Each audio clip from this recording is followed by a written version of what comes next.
hastanemizde tedavi gören, COVID pozitif tanısıyla tedavi gören, yaklaşık 8 gündür hastanemizde tedavi gören, COVID pozitif tanısıyla tedavi gören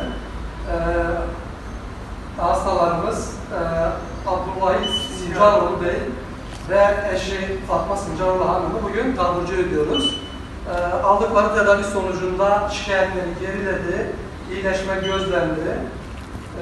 Hastalarımız bundan sonra 14 gün boyunca kendilerini evde karantinaya alacaklar. Onlara yaptığımız uyarı ve önerilere dikkat edecekler. Kendilerine geçmiş olsun diyoruz.